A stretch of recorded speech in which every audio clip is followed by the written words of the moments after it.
एक दिन कुछ चोरों ने राजकोष से धन चोरी करके भाग निकले। जब राज कर्मचारियों ने उसका पीछा किया तो वह चोर भागते भागते मांडल्य ऋषि के आश्रम जा पहुँचे। चोरों ने मांडल्य ऋषि से कहा कि वे व्यापारी हैं, उनके पास काफ़ी धन है। इस इलाके में कुछ चोरों का आतंक है, तो उसे भय है कि चोर उनका धन चुरा ना ले।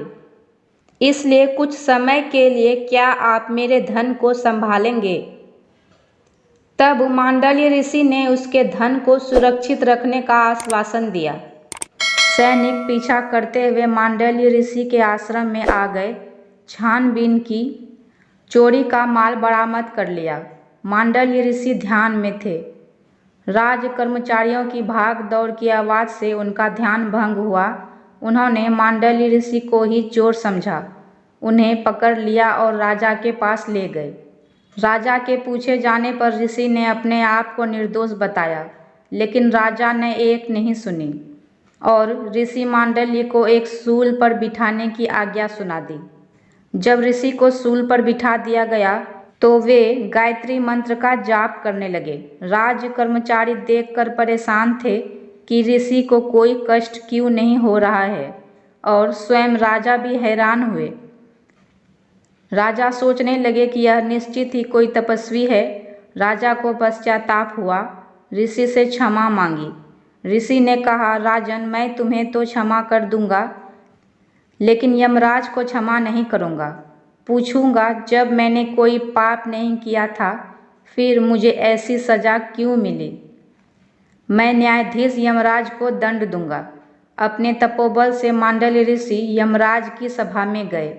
यमराज से पूछा, यमराज, जब मैंने कोई पाप नहीं किया था तो मुझे ऐसी सजा क्यों मिली? मेरे किस पाप का दंड आपने दिया? ऋषि के पूछने पर यमराज भी हिल गए। यमराज ऋषि से नहीं डरे, ऋषि की तप साधना से डरे। तप से ऋषियों की देह और वचन पवित्र हो जाते हैं, इसलिए जो कह देते हैं वो हो जाता है।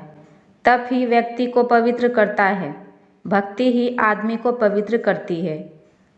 ऋषि का प्रश्न सुन यमराज कांप गए। यमराज ने कहा, ऋषिवर, जब आप 3 वर्ष के थे तो आपने एक तितली को कांटा चुभोया था।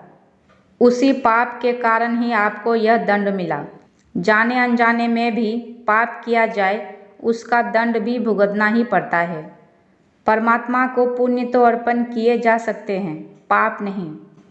मांडल्य ऋषि ने कहा, शास्त्र के अनुसार यदि अज्ञानतावश कोई मनुष्य पाप करता है तो उसका दंड उसे स्वप्न में दिया जाना चाहिए, लेकिन आपने शास्त्र के विरुद्ध निर्णय किया। यमराज, तुमने मुझे गलत ढंग से शास्त्र के विरुद्ध दंड दिया है। यह तुम्हारी अज्ञानता है। इसी अज्ञान के कारण ही मैं तुम्हें श्राप देता हूँ कि तुम दासी पुत्र के रूप में जन्म लो।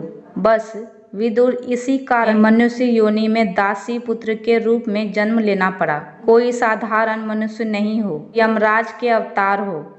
बचपन में ऋषि मांडल्य ने तितली को कांटा चुभोया था, इसलिए सूली पर चढ़ना पड़ा, और यदि तितली मर जाती तो ऋषि को भी मृत्यु दंड मिलता। मेरा वीडियो अगर आपको अच्छा लगे तो लाइक करें, कमेंट करें और मेरे चैनल को सब्सक्राइब करना ना भूलें। धन्यवाद।